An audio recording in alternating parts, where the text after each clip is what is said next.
I woke up to the sound of silence, or at least what should have been the usual morning chaos of birds chirping in the massive oak trees that line my backyard. My name is Jackson Turner. I am 38 years old, and I have lived in this quiet suburb of Plano, Texas, for the better part of a decade. I had grown accustomed to the gentle sway of the branches over my patio, the way the morning sun would pierce through the leaves and scatter golden shards across my deck, and the faint rustle that hinted at a raccoon family or an inquisitive squirrel. That morning, however, there was no rustle, no chirping, only an unnatural void where my greenery should have been. I swung open the blinds, expecting the familiar sight of the dense canopy, and instead, I was confronted by a horror that no sane homeowner should ever endure. My towering oaks, maples, and one proud sycamore had been reduced to stumps and scattered debris, like some post-apocalyptic art installation crafted by a deranged landscaper. The debris was piled in haphazard heaps, a chaotic mosaic of splintered wood and shredded leaves, and the air carried a faint, pungent aroma of freshly severed bark.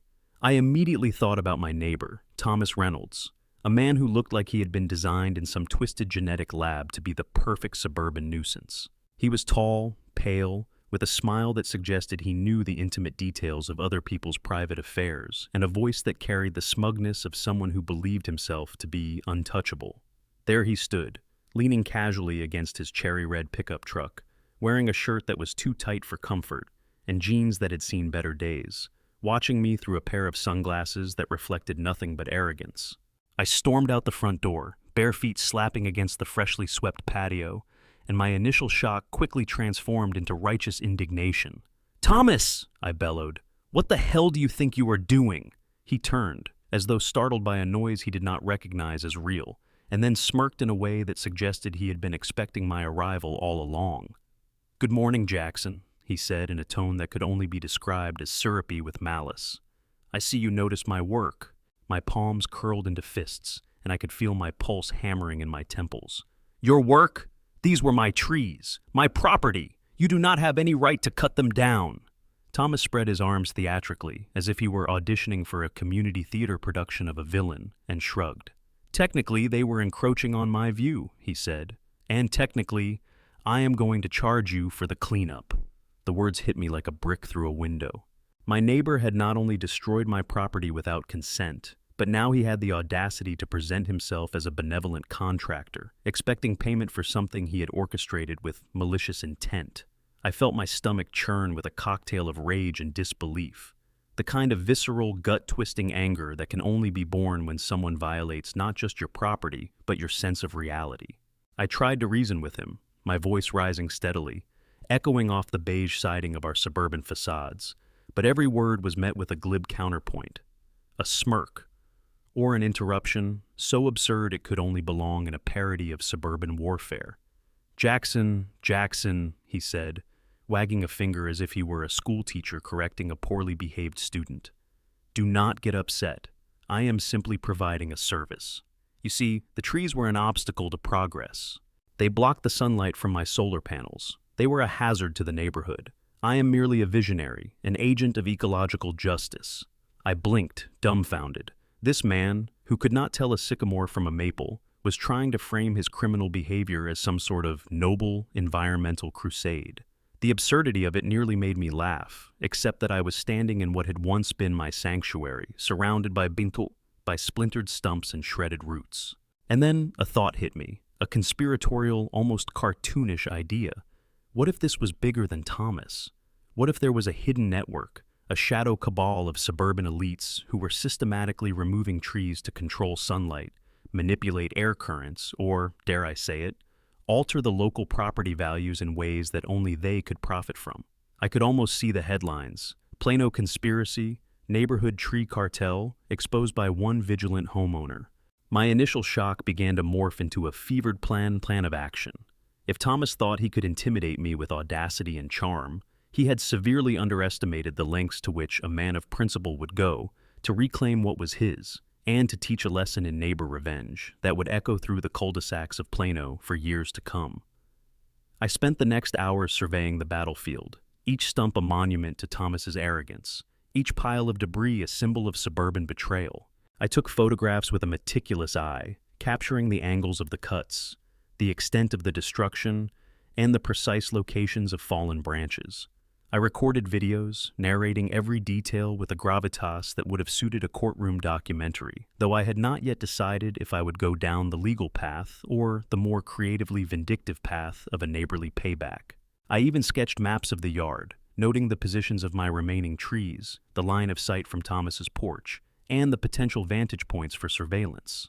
And then I began to imagine scenarios, each more elaborate than the last, setting up a fake landscaping company that would accidentally plant invasive species in his yard, orchestrating a sudden infestation of raccoons that would preferentially target his outdoor furniture, or perhaps engineering a situation where his prized barbecue grill would be mysteriously coated in a non-toxic but intensely sticky substance, rendering it unusable for weeks. I could almost hear the whimsical narration of a suburban noir, the kind of story where the quiet middle-class streets hide clandestine wars fought over hedge heights and mailbox alignment.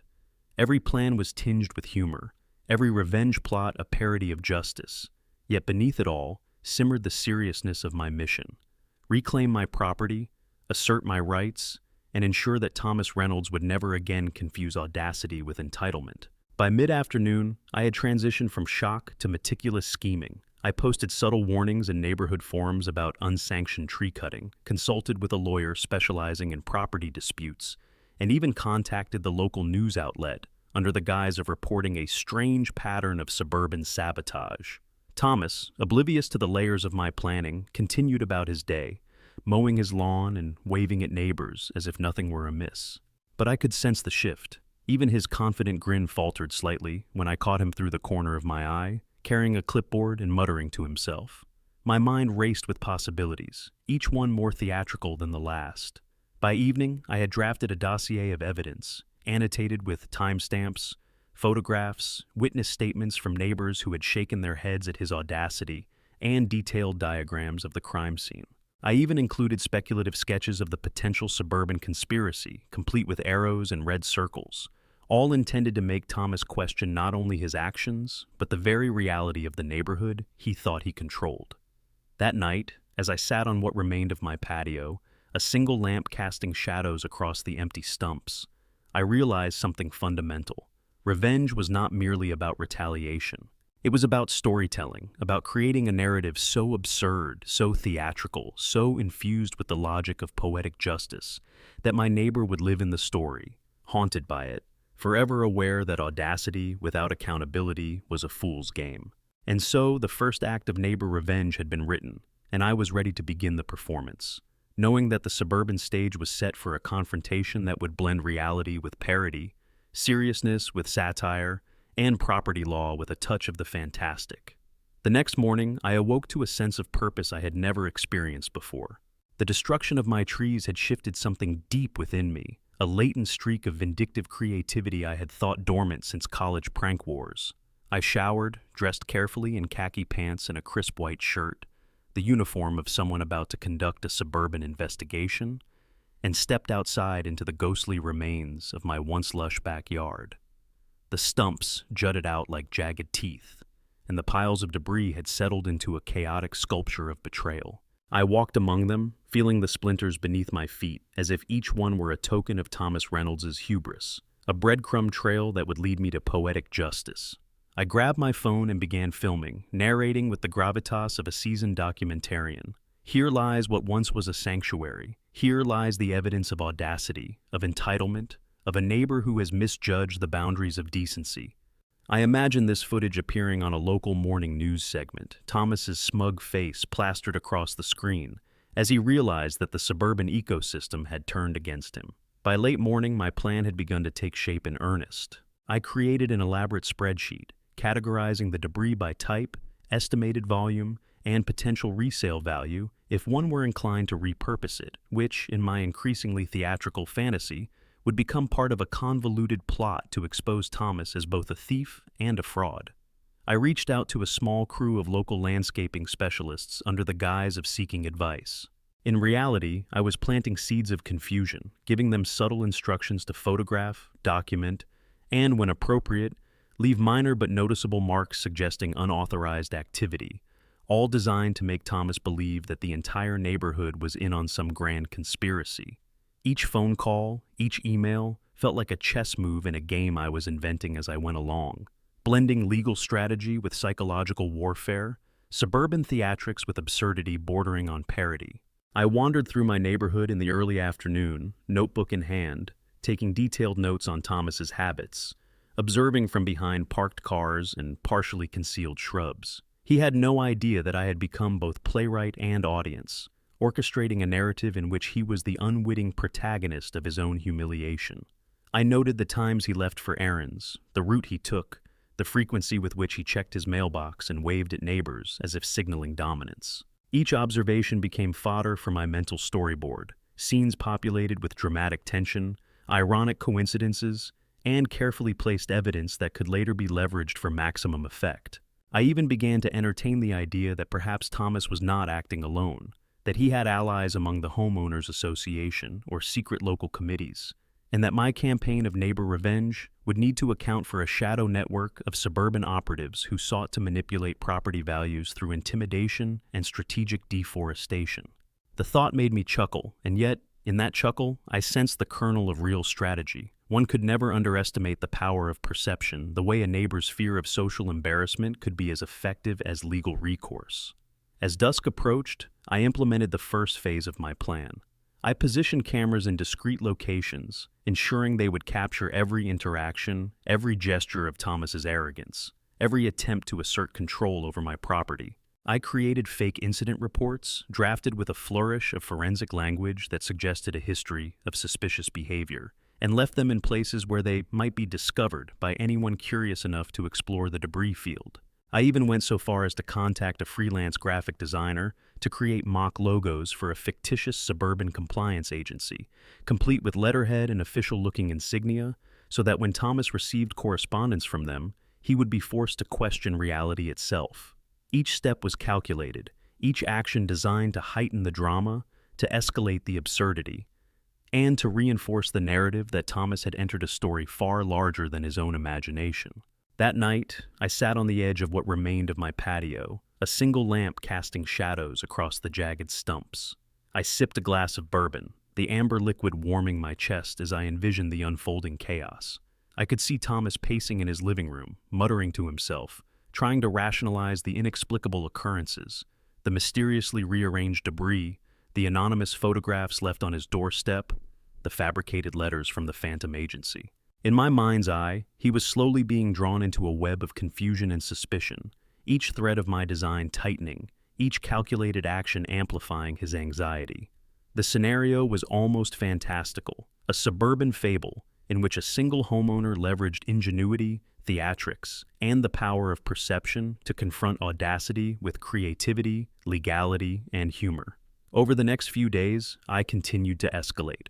I enlisted the help of a small, discreet neighborhood committee, presenting them with carefully curated evidence of Thomas's reckless behavior. I staged meetings in public parks, ostensibly to discuss community safety, but in reality, each discussion was a carefully crafted performance, a subtle play in which Thomas's reputation would be undermined without ever directly confronting him. I even began to introduce elements of fantasy into the narrative, rumors of hidden cameras in every yard, whispers of a secret council monitoring sunlight distribution, and the idea that Thomas's every movement was being observed not only by me, but by an invisible network of suburban agents. Each fabricated detail added layers to the story, blending reality with absurdity, creating a theater of revenge that was as satisfying to conceptualize as it would be to witness. The genius of neighbor revenge lay not merely in retaliation, but in the creation of a story so compelling, so intricate, that the target of the scheme became a participant in their own undoing. By the end of the week, Thomas had begun to show cracks in his facade. I observed him standing on his porch, hands on his hips, scanning the neighborhood as though searching for invisible cameras, muttering under his breath about patterns he could not comprehend. My own heart raced with anticipation, not from malice alone, but from the pure artistry of the unfolding spectacle. I documented every twitch of anxiety, every awkward greeting, every misstep he made as the meticulously constructed narrative of his undoing played out. I had become both playwright and director, audience and protagonist, orchestrating a drama that blended legal precision with suburban theatrics, humor with paranoia, and creativity with the serious business of asserting ownership and dignity. The first phase of neighbor revenge had not only been executed flawlessly, but it had also transformed the neighborhood into a stage, the residents into unwitting actors, and Thomas Reynolds into the central figure of a story that he would never forget. And so, as the sun set behind the skeletal remains of my once grand trees, casting long shadows across the debris field, I allowed myself a moment of satisfaction. I had survived the initial shock, gathered the necessary evidence, and initiated a campaign of subtle yet powerful revenge. In my mind, I could already see the next phase: the exposure, the public reckoning, and the ultimate validation of justice, delivered not with violence or malice, but with ingenuity, humor, and the undeniable authority of carefully documented truth. I raised my glass to the shadows, to the stumps, to the promise of revenge, and to the unfolding narrative that would etch my name in the annals of suburban legend. The stage was set, the players were in motion, and the story of Thomas Reynolds and his hubris was only beginning to be told. By the time Wednesday arrived, the situation had escalated beyond anything I had initially imagined. Jackson Turner, formerly a quiet man with a love for trees and a modest backyard barbecue, had transformed into what could only be described as a suburban operative, a maestro of neighbor revenge, whose theater extended well beyond the property lines of 1042 Maplewood Drive. The debris field in my yard had become a stage, and Thomas Reynolds, unaware and increasingly paranoid, had become the unwitting star of a performance that blended absurdity with meticulous planning, a drama that skirted the edges of legality while reveling in the theatrics of poetic justice. I had begun to notice the subtle ways in which Thomas's behavior shifted. He walked faster, looked over his shoulder more frequently, and began engaging in bizarrely courteous gestures toward neighbors who previously barely acknowledged him. It was as if the mere suggestion of observation had begun to unmoor him from his self-constructed reality, and I, the orchestrator, was quietly delighted. My plan had begun to work, not through confrontation, but through perception, subtle manipulation, and the strategic deployment of paranoia. That morning, I received an anonymous tip from a neighbor who had claimed to observe Thomas moving debris into areas that were technically on city property, an allegation that I had fed into the narrative weeks prior, planting seeds of mistrust and uncertainty. I scribbled down notes, imagining the city inspectors arriving in a carefully choreographed cascade of bureaucratic justice, although in reality it was merely the prelude to the next phase of my creative revenge.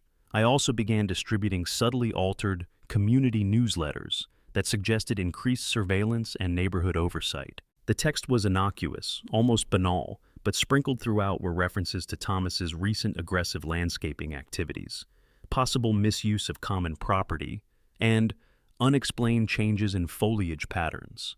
The absurdity of it thrilled me. Thomas, once a self-assured tyrant of curb appeal, was now being made to wonder if every bird in his yard, every rustling leaf, was somehow part of a grand observational experiment designed specifically to undermine his authority. I took things further, enlisting the help of my tech-savvy cousin Evelyn, who had a penchant for minor mischief and a graduate-level understanding of networked devices. Together, we installed a series of innocuous-looking weather sensors in trees adjacent to Thomas's property, ostensibly to monitor rainfall and wind patterns, but in my increasingly theatrical fantasy, these devices became the instruments of a covert intelligence operation. Evelyn and I would record subtle, fabricated anomalies, alerts that suggested micro-changes in sunlight exposure, messages indicating minute shifts in soil pH, and even data showing irregularities in the growth of his lawn. Each notification was presented as objective scientific information, yet its interpretation was left tantalizingly ambiguous. I imagined Thomas lying awake at night, his brow furrowed, wondering if he had inadvertently triggered some ecological audit, a neighborhood-scale conspiracy in which he was both subject and object, trapped by his own audacity. The very thought brought a twisted grin to my face. Neighbor revenge had become an immersive experience, a psychological opera where the boundaries between reality and fiction were deliberately blurred. By midweek, the neighborhood itself had become complicit in the narrative. I had spoken to Mrs. Holloway 2 doors down, a retired school teacher with a flair for drama, who agreed to casually remark to Thomas about strange people moving around at night and unexpectedly high satellite signals while he tended his garden. Mr. Patel across the street had agreed to observe his property line more closely and to occasionally leave cryptic notes referencing suburban compliance codes that did not exist.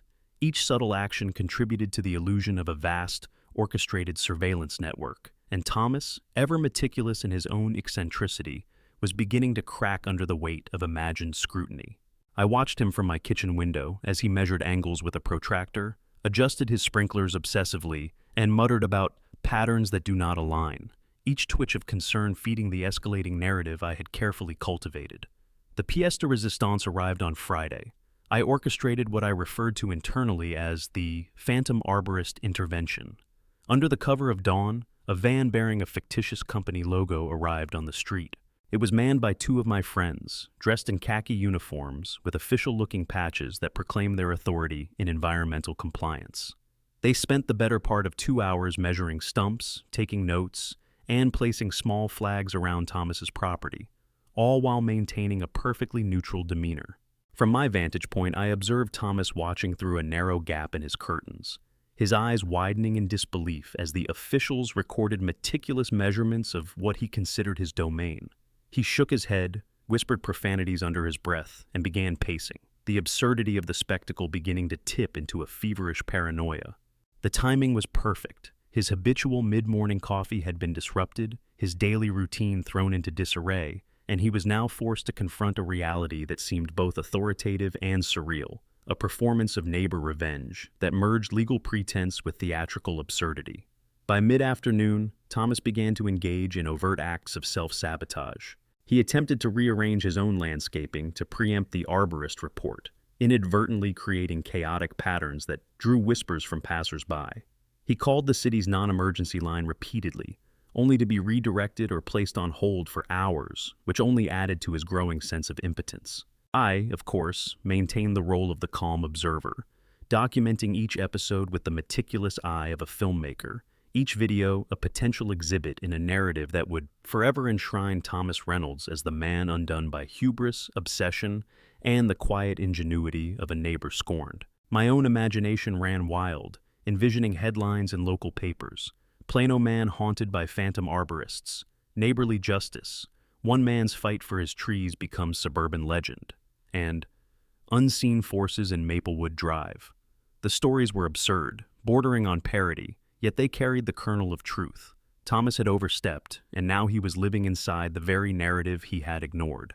As dusk settled, I reviewed the accumulated evidence. Videos of Thomas pacing, photographs of misaligned debris piles, mock reports from fictitious agencies, and annotations detailing every twitch of paranoia.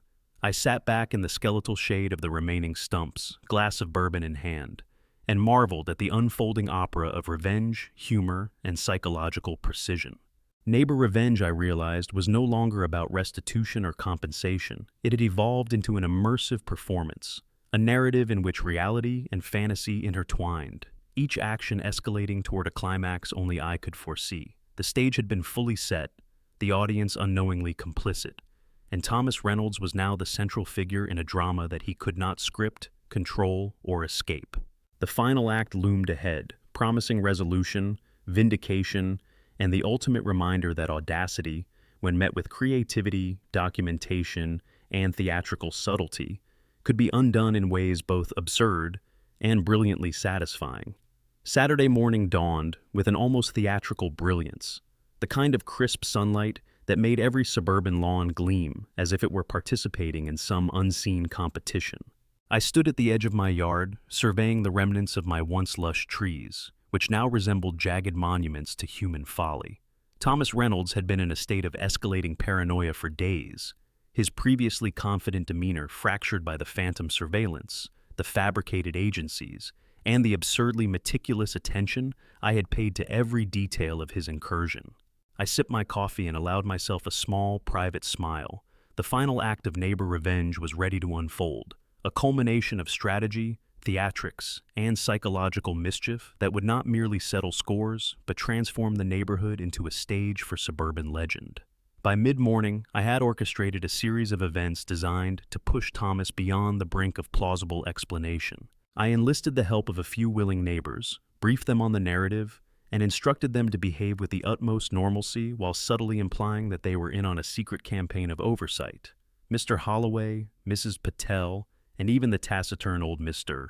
Whitman agreed to participate, each performing small, seemingly innocent gestures, a raised eyebrow, a whispered comment about unexpected inspections, a glance at Thomas's yard that lingered just long enough to suggest collective awareness. The genius of this phase of neighbor revenge was in its subtlety. Thomas needed no overt confrontation, only the creeping sense that reality itself had become a conspiratorial entity. As the morning progressed, I arranged for what I called the audit, a carefully choreographed demonstration of authority that would appear entirely accidental to the outside observer. A small convoy of trucks, labeled with insignia from fictitious environmental agencies, arrived at precisely staggered intervals. Inside, volunteers posed as inspectors, arborists, and regulatory specialists, each carrying clipboards, devices, and measuring tools that emitted low, mysterious beeps. From my vantage point, hidden behind the remaining stumps, I watched Thomas peer through his blinds, his eyes widening with a mixture of confusion and dread. He muttered to himself, pacing, gesturing at the trucks as if attempting to negotiate a ceasefire with a phantom army. Every move, every hesitation, every twitch of his hand was documented by my discreet cameras, a visual record of a man slowly unraveling under the weight of his own trespass. By noon, Thomas attempted a bold, desperate maneuver. He stormed out of his house, wielding a measuring tape and a clipboard of his own, trying to assert some semblance of control over the unfolding spectacle. I allowed him a brief moment of triumph, letting him believe that he had reclaimed authority, only to escalate the scenario further. Holloway casually mentioned official correspondence she had received, and a drone, piloted by my friend Mark under the guise of a weather survey, buzzed overhead, capturing aerial footage that suggested external monitoring. Thomas's face paled, and his confident stride slowed to an anxious shuffle. He waved at the neighbors, perhaps seeking solidarity or clarification, only to find every passerby feigning obliviousness while maintaining subtly accusatory glances. The absurdity of the moment was almost operatic. Reality and farce had collided, creating a theatrical tension that would have been impossible to script in any Hollywood production.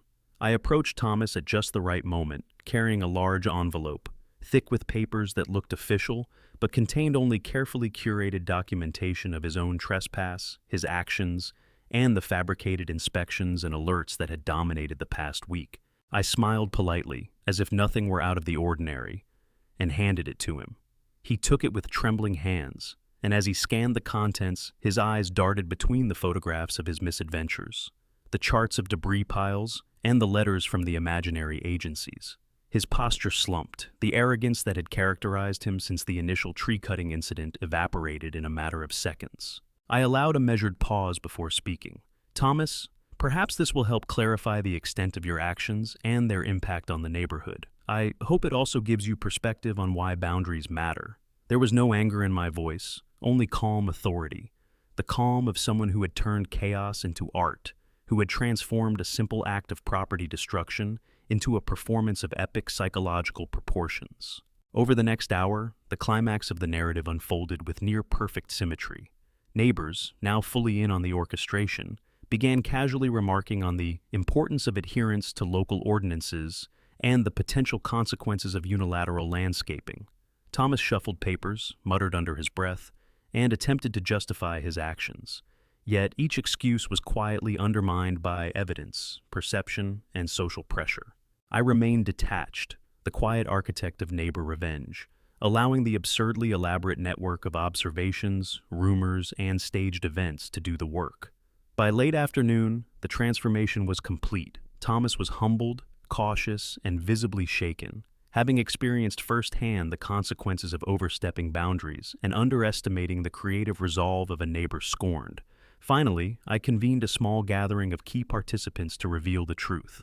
Standing at the edge of my yard, surrounded by neighbors, cameras, and the skeletal remains of my once grand trees, I explained the orchestration, the phantom inspections, the fabricated agencies, the subtle surveillance, and the strategic deployment of perception and paranoia.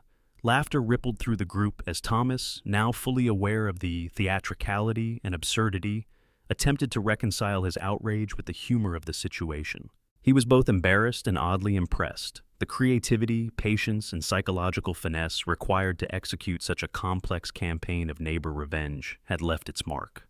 The tension that had gripped the neighborhood lifted, replaced by a shared appreciation for ingenuity, humor, and the delicate art of suburban justice. As dusk settled, I looked out across the yard, the stumps now monuments not only to what had been lost, but to what had been achieved. The story of Thomas Reynolds and his audacious trespass had become legend, a cautionary tale of pride, entitlement, and the consequences of ignoring one's neighbors. I raised my glass to the shadows, to the stumps, and to the ingenious theater of revenge that had brought resolution, laughter, and, above all, a restored sense of equilibrium to the neighborhood. In the end, neighbor revenge had not been about malice or vengeance alone. It had been about creativity, community, and the subtle art of transforming conflict into narrative. And with that, I finally allowed myself to relax, knowing that justice, humor, and imagination had prevailed in a way that no ordinary lawsuit, complaint, or argument could ever achieve.